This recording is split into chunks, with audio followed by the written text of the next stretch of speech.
내 몸을 위한 건강 노하우 닥터하우스에서 전해드릴게요. 안녕하세요, MC 정수입니다.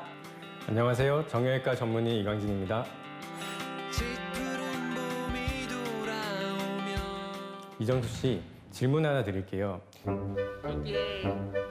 국립공원에 따르면 집안, 단체, 나라 등에서 의지가 될 만한 중요한 사람이나 중심이 되는 것을 비유적으로 이루는 단어가 있는데요. 혹시 뭔지 아시나요? 이게 기둥 아닐까요? 기둥? 정답입니다. 그렇군요. 그리고 우리의 몸에도 이러한 기둥이 있는데요. 그래서 오늘의 주제는 인체의 기둥이 무너진다, 허리 디스크입니다. 선생님, 일단 허리 디스크가 어떤 질환인지 설명을 좀 해주세요. 허리 디스크는 척추 뼈와 뼈 사이에 있는 디스크 내 수액이 빠져나와 척추신경을 압박하여 발생하는 질환입니다. 정확한 용어로는 요추 추간판 수액 탈출증이라고 하는데요. 여기서 추간판은 척추 뼈와 뼈 사이에서 충격을 흡수하고 힘을 분산시키는 쿠션 역할의 부위로 마치 이런 젤리처럼 탄성이 있죠. 그런데 갑작스럽게 충격을 받거나 지속적인 압박이 가해지면 추간판 내부의 수액이 이를 둘러싼 섬유를 뚫고 나가 척추 뒤쪽에 있는 신경을 압박하게 됩니다. 그러면 허리 디스크가 되는 겁니다. 갑작스러운 충격이나 이 지속적인 압박 때문이라고 말씀하셨는데 그러면 이게 구체적으로 어떤 이유예요? 갑작스러운 충격의 경우는 대부분 사고입니다. 무거운 물건을 옮기다가 혹은 어딘가에 크게 부딪혔을 때 발생하게 되고요. 지속적인 압박의 경우는 대표적으로 두 가지 요인이 있을 수 있는데 하나는 노화입니다. 나이가 들면 추간판의 수분 함량이 줄어들며 뻣뻣하게 변하고 작은 충격에도 크게 손상되죠. 두 번째 요인은 바로 잘못된 생활 습관입니다. 특히 우리나라는 어린 아이 때부터 학업에 몰두하느라 앉아서 보내는 시간이 길지 않습니까? 앉아있는 동작 자체만으로도 척추에 상당한 압력을 가하는데 여기다 다리를 보거나 비스듬하게 앉는 등 잘못된 자세를 오랫동안 취했을 땐 허리의 부담이 훨씬 더 가중되죠. 그러고 보면은 제 주변에도 온통 그 허리 디스크 환자더라고요.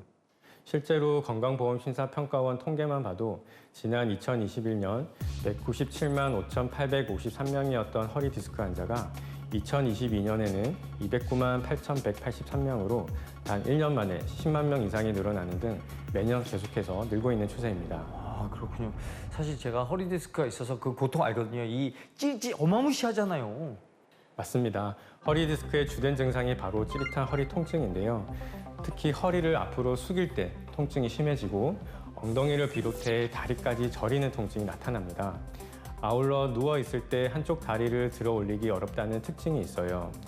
또 척추의 여러 분절 중 어느 위치의 디스크가 탈출되었는지에 따라 증상이 조금씩 달라집니다.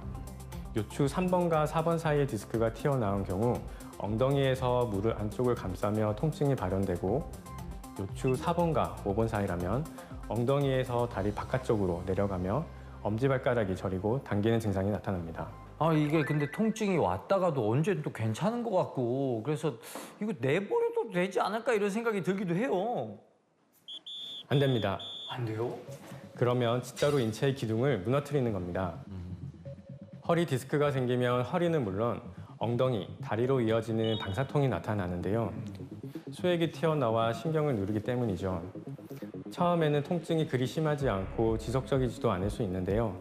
하지만 치료하지 않고 방치하면 점점 신경에 강한 압박이 가해지면서 통증, 저림이 심해지고 다리의 근력이 약화되거나 대소변 장애, 하반신 마비 등 심각한 증상이 생길 수도 있고요.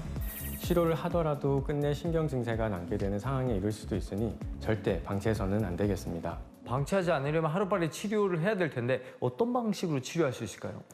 증상이 가벼운 편에 속하는 허리 디스크 환자는 약물 치료와 물리치료, 도수치료, 체해 충격파 치료 등 비수익적 치료를 진행해도 호전을 기대할 수 있습니다.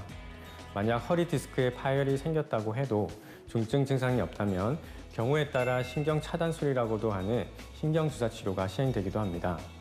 신경주사 치료는 탈출 또는 파열된 디스크 조각의 크기를 작아지게 하거나 없어지게 하는 근본적인 효과를 기대할 수 있는 치료 방법이고요.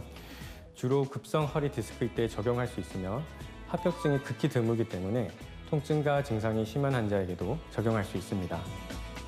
그럼에도 하반신 마비와 같은 중증 증상이 있거나 극심한 통증으로 일상적인 생활이 불가능한 환자라면 결국엔 수술적 치료를 고려해야 합니다. 질병이 있어도 결국 이제 예방하는 게 가장 중요할 텐데요. 허리 디스크를 예방하는 방법도 있겠죠? 현대인들은 의자에 앉아 있는 시간이 많은데요. 항상 바른 자세로 앉는 것이 중요합니다. 또한 하루에 30분씩 허리 근육과 인대를 강화할 수 있는 운동을 하는 것이 좋습니다.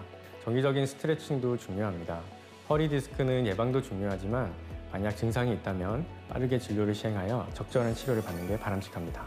자, 오늘 허리 디스크의 정체부터 예방법, 치료법까지 정확하게 알려주신 이광진 선생님 고맙습니다. 고맙습니다.